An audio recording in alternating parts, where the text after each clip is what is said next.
Malappuram Tirurangadi നന്നമ്പ്രയിൽ car ആക്രമിച്ച് 2 കോടി രൂപ കവർന്ന സംഭവത്തിൽ അന്വേഷണം ഊർജിതമാക്കി പോലീസ്.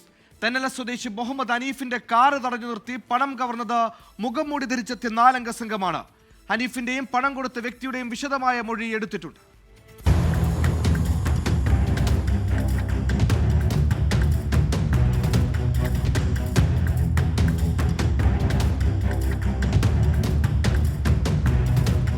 ഇന്നലെ രാത്രി 10 മണിയോടെയാണ് തിരൂരങ്ങാടിയെ ഞെട്ടിച്ച് കവർച്ച.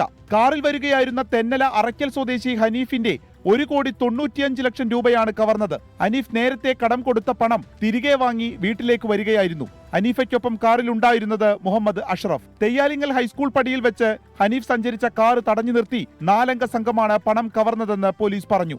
മുഖത്ത് തുണി കെട്ടിയാണ് പ്രതികൾ കവർച്ച നടത്തിയത്. കാറിന്റെ ചില്ലുകൾ ഇരുമ്പ് പൈപ്പ് കൊണ്ട് അടിച്ചു തകർത്തു.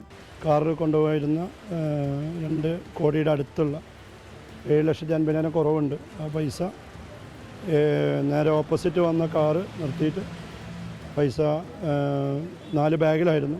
അത് എടുത്തുകൊണ്ട് പോയി എന്നാണ് പറയണത്. ആ സമയം അവർ 4 പേരുണ്ടായിരുന്നു. അവരുടെ കയ്യിൽ സ്റ്റീൽ പൈപ്പ് ഉണ്ടായിരുന്നു. അത് വെച്ചിട്ട് ഈ കാറിൻ്റെ 4 ചില്ലും തകർത്തിട്ട് പൈസ പോയി എന്നാണ് പറയണത്. എന്തായാലും അത് കാര്യമായിട്ട് തന്നെ അന്വേഷണം ആരംഭിച്ചിട്ടുണ്ട്. ഹനീഫിന്റെയും പണം കൊടുത്ത വ്യക്തിയുടെയും വിശദമായ മൊഴി താനൂർ ഡിവൈഎസ്പി പി പ്രമോദിന്റെ നേതൃത്വത്തിൽ രേഖപ്പെടുത്തി. സംഭവം നടന്നതിന് പരിസരത്തെ CCTVകളെല്ലാം പരിശോധിച്ച് അന്വേഷണം നടക്കുകയാണ്. 24 മലപ്പുറം.